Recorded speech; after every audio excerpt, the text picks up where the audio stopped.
tous, on se retrouve aujourd'hui dans une vidéo un peu différente, puisque je vais vous donner mes astuces pour choisir les livres que je vais lire. Cette idée de vidéo m'est venue en voyant mes élèves qui ont tendance à tourner dans le CDI, à pas trop trouver ce qu'ils pourraient lire, à avoir besoin d'aide. Et donc je me suis dit, tiens finalement qu'est-ce que je pourrais leur dire pour les aider à trouver les livres sans forcément demander à quelqu'un, parce qu'il y a des fois où on n'a pas envie de passer par quelqu'un d'autre pour choisir le livre qu'on va lire. Après personnellement, s'ils veulent venir me demander, ça me dérange jamais, au contraire j'adore discuter lecture avec eux. Donc c'est pas un souci en soi pour moi. La première astuce que je donnerais, c'est d'abord, il faut réfléchir à ce dont on a envie de lire en ce moment. Parfois on a envie de lire un thriller, parfois on a envie d'un livre que je dirais feel good pour se sentir bien, un petit peu cocon, doudou, qui nous met dans une bonne ambiance. Là c'est à chacun de savoir ce dont il a envie, personne ne peut vous juger là-dessus, à vous de savoir dans quelle humeur vous êtes en ce moment. La deuxième astuce que je donnerais, c'est de pas hésiter à aller vers les livres, à les toucher, à les manipuler, à regarder leur couverture, à lire le résumé sur la 4e de couverture. C'est important, il y a plein de gens qui n'osent pas trop prendre les livres dans les mains, les retourner, les regarder. Dans la mesure où vous les remettez en place après, personne ne pourra rien vous dire, donc n'hésitez pas.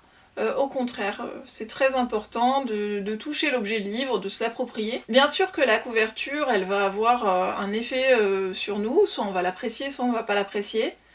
Le résumé derrière sur la 4e de couverture également va être intéressant plus ou moins pour nous, mais ce que je conseillerais avant tout, c'est de ne pas uniquement s'attacher à ça. La couverture, parfois on peut l'adorer et malheureusement détester l'histoire à l'intérieur. Inversement, on peut détester ou ne pas aimer vraiment une couverture et puis adorer l'histoire. Moi, pour ma part, par exemple, c'était le livre qui s'appelle Simple de Marie Aude-Murail.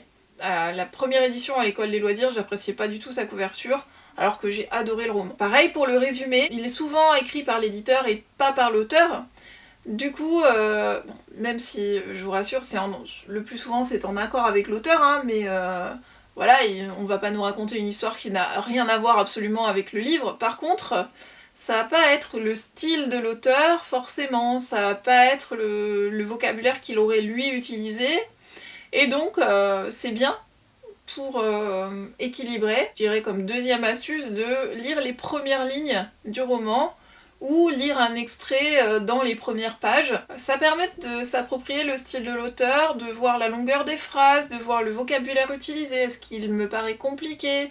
Est-ce qu'au contraire il me paraît fluide? J'arrive à le lire tout seul, sans problème. Ça c'est important.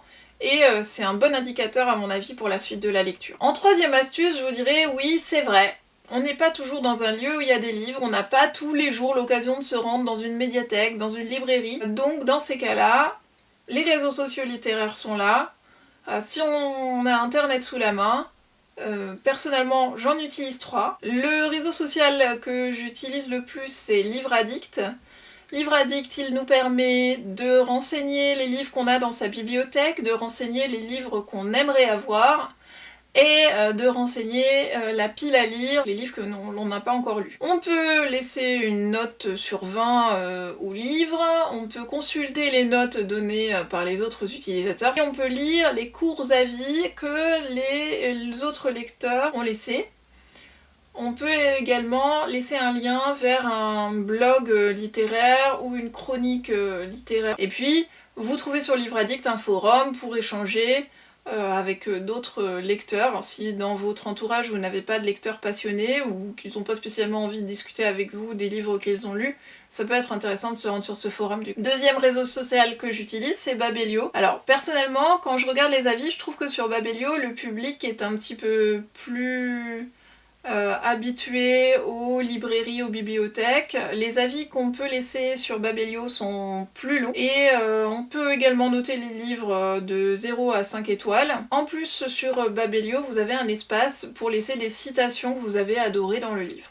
Attention au spoil quand même, mais cet espace il est bien vu. Et puis enfin, récemment j'ai découvert le réseau Booknode. Booknode permet aussi de laisser des informations sur les livres qu'on a dans sa bibliothèque, sur les livres qu'on a lus. On peut noter également, je crois, sur 5 étoiles les livres. En plus, sur Booknode, on vous propose des univers. Vous avez par exemple univers héros adolescents. Je trouve ça très bien, pour des adolescents qui auraient envie de lire un livre avec un héros auquel ils peuvent s'identifier. Allez voir, n'hésitez pas, il y a plein d'autres univers qu'on peut consulter même sans être inscrit sur Booknode. Et puis, ce qu'on peut consulter et qui m'intéresse personnellement particulièrement, c'est les futures sorties littéraires. Là, j'ai l'impression d'être un peu dans les coulisses de l'édition, de savoir à l'avance ce qui va paraître, et ça m'intéresse bien. Bon, évidemment, pour que les livres soient indiqués, il faut que quelqu'un les ait inscrits d'abord lui-même sur le réseau, mais en général, les éditeurs et les auteurs, il y en a pas mal qui jouent le jeu,